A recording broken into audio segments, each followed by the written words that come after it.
Perkenalkan,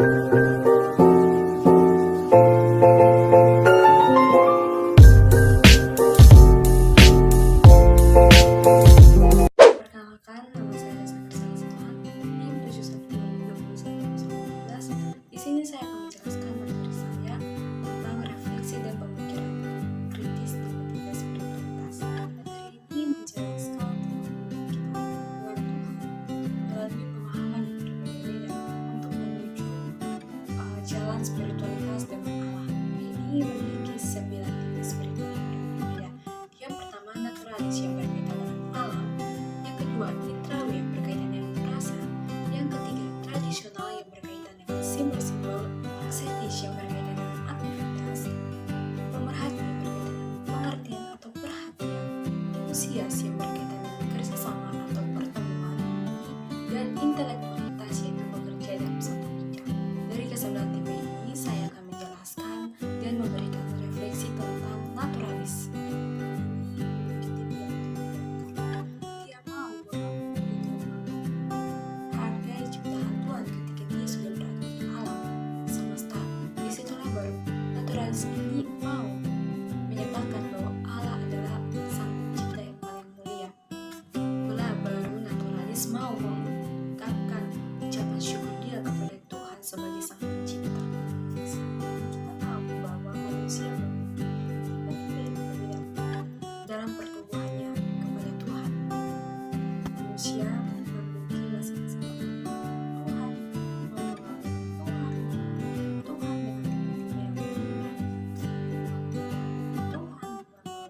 Tuhan baik sebagai sang gembala dan langit ataupun alam yang sebagainya diibaratkan sebagai rumah Allah.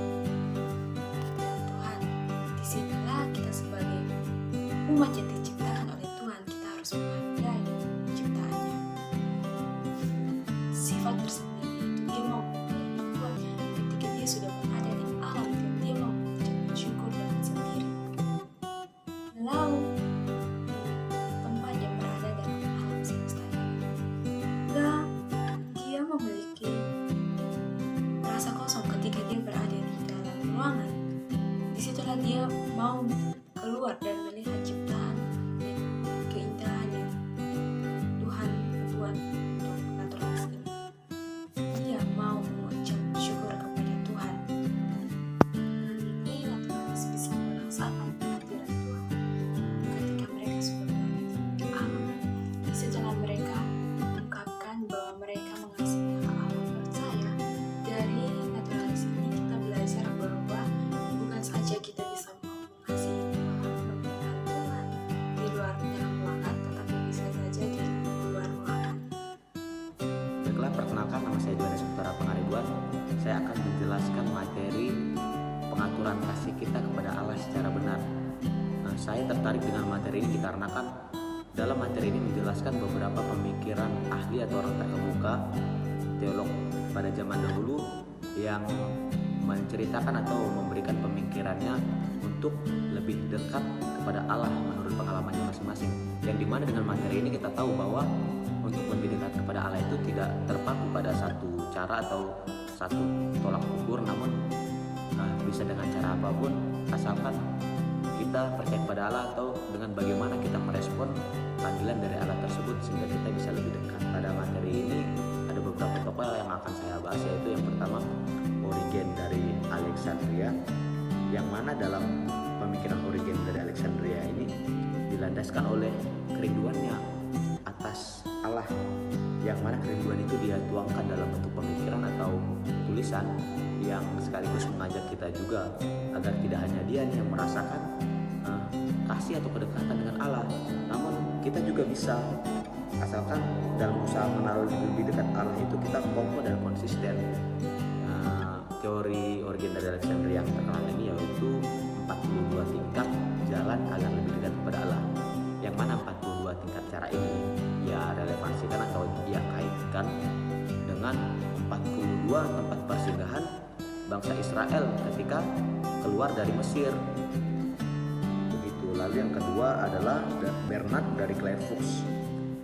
Jalan kerinduan yang Bernard kemukakan ini ia dasarkan dari pengamatan atau pengalaman empiris dia, yang mana ia mengamati dengan jeli manusia itu sendiri, bagaimana kerohanian itu ada, maju atau mundurnya kerohanian, yang mana diwujudkan untuk merefleksikannya dalam kehidupan kita sebagai manusia, baik dengan sesama, atasan, maupun Allah. Dengan terjadinya refleksi di tengah kehidupan kita sebagai manusia tersebut, maka kita dapat mengasihi dan menerima kasih dari Allah.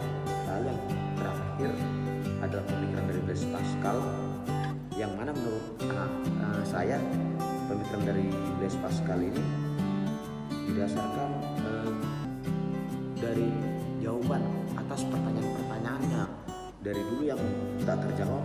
Namun karena pertanyaan tersebut tidak terjawab, dia mencoba mencari jawaban tersebut, menggali lebih dalam, sehingga ia sadar akan suatu jawaban atau berujuk pada suatu kesadaran yang menjawab pertanyaan tersebut, bahwa kita tidak bisa merasakan kebahagiaan yang utuh jika bukan daripada Allah. Dia mengajak kita untuk percaya kepada Allah bukan hanya dari kemampuan berpikir logis manusia atau kodrat manusia, melainkan dengan iman dan tak mempertanyakan Allah itu di mana. Namun iman kita lebih dekatlah kepada Allah. Sekian. Shalom, perkenalkan nama saya Dionisius Juga Setia, NIM 71-2021-276, kelas spiritualitas Kristen A, kelompok 2, jalan kelima, tentang pengaturan besar atas pengalaman kita akan Allah. Pada kesempatan kali ini, saya akan menjelaskan ataupun memaparkan materi saya dalam hal pemahaman secara refleksi atau pemikiran kritis. Saya tertuju pada materi yang saya pilih. Sangat menarik sekali bagi saya untuk materi pengaturan benar atas pengalaman kita akan Allah. Saya akan menjelaskan beberapa tokoh yang menjelaskan materi jalan kelima. Yang pertama ialah Julian dari Norwich dalam Perangkulan Kebaikan Allah. Julian ialah seorang perempuan yang sangat pandai dan terampil, di mana Julian selalu berbakti terhadap pelayanan gereja.